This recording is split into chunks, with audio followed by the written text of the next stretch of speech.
Assalamualaikum warahmatullahi wabarakatuh. Selamat sore Bu Mary, salam sejahtera untuk kita semua. Perkenalkan, nama saya Cynthia dari kelas 12 MIPA 1 nomor absen 8 akan menjelaskan materi tentang evolusi. Di sini materi dari evolusi sendiri ada pengertian, teori, prinsip dan bukti, pandangan modern, hukum Hardy-Weinberg, dan spesiasi. Kita masuk ke pengertian. Apa itu evolusi? Evolusi adalah proses perubahan struktur makhluk hidup yang terjadi dalam kurun waktu yang lama dan dalam satu generasi ke generasi berikutnya. Nah, evolusi ini ada berdasarkan skala perubahannya, ada mikroevolusi dan makroevolusi. Mikroevolusi itu perubahan skala kecil dan tidak terbentuk spesies baru. Sedangkan makroevolusi adalah perubahan dalam skala besar dan terbentuk spesies baru. Yang kedua itu ada teori.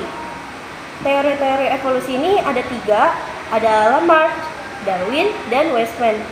Lamarck ini pada tahun 1809 mengungkapkan bahwa lingkungan mempengaruhi ciri atau sifat makhluk hidup dalam evolusi.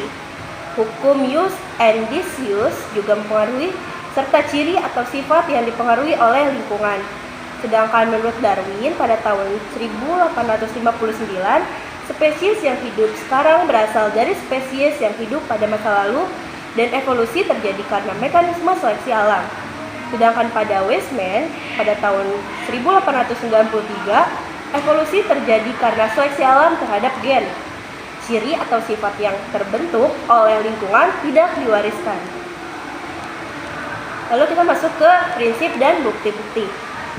Prinsip evolusi itu ada 5. Yang pertama, spesies baru bukan merupakan bentuk dari yang paling sempurna yang langsung hidup, tetapi berasal dari bentuk sederhana yang belum terspesialisasi. Prinsip yang kedua yaitu evolusi tidak selalu dari yang sederhana ke kompleks, bisa juga dari yang kompleks ke sederhana. Yang ketiga, pada suatu saat evolusi terjadi lebih cepat dari yang lainnya, bentuk-bentuk baru muncul dan bentuk lama punah. Prinsip yang keempat, laju kecepatan evolusi tidak berlangsung sama pada tiap-tiap organisme yang berbeda. Dan evolusi terjadi dalam populasi, bukan dalam individu, oleh proses mutasi, reproduksi diferensial, dan seleksi alam. Selanjutnya, bukti-bukti evolusi. Bukti-bukti evolusi itu adanya variasi individu dalam satu keturunan, adanya petunjuk fosil, adanya homologi organ-organ tubuh.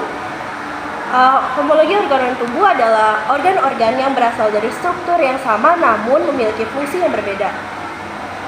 Lalu pada awal perkembangan makhluk hidup memiliki bentuk embrio yang hampir sama, kemudian adanya perbandingan fisiologi, adanya petunjuk biokimia, adanya sisa-sisa alat tubuh, contohnya tulang ekor atau taring gigi.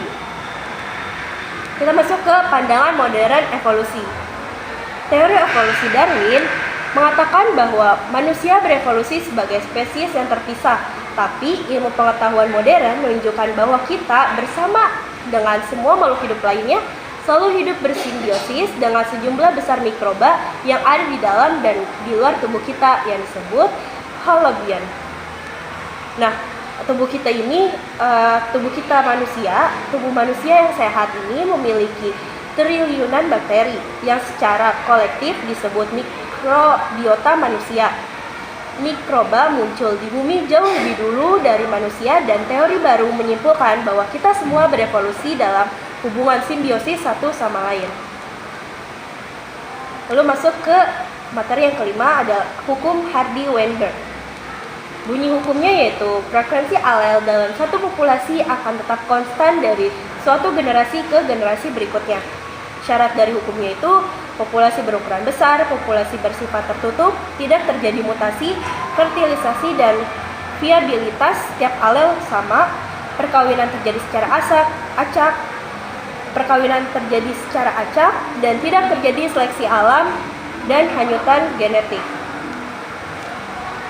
Materi yang keenam ada spesiasi.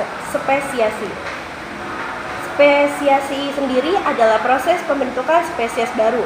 Sedangkan spesies adalah sekelompok organisme yang dapat bereproduksi di alam untuk membentuk keturunan yang sehat dan fertil. Nah, di sini ada Aleopatrik, Parapatrik, Peripatrik, dan Simpatrik. Aleopatrik adalah adanya barier geografis menyebabkan spesies yang sama terpisah dan terisolasi satu sama lain sehingga tidak terjadi pertukaran gen, sehingga dapat menghasilkan spesies baru. Untuk parapatrik, terjadi ketika dalam satu populasi yang besar terdapat perbedaan habitat antara daerah kelompok yang satu dengan kelompok lainnya akibat letak yang sangat berjauhan.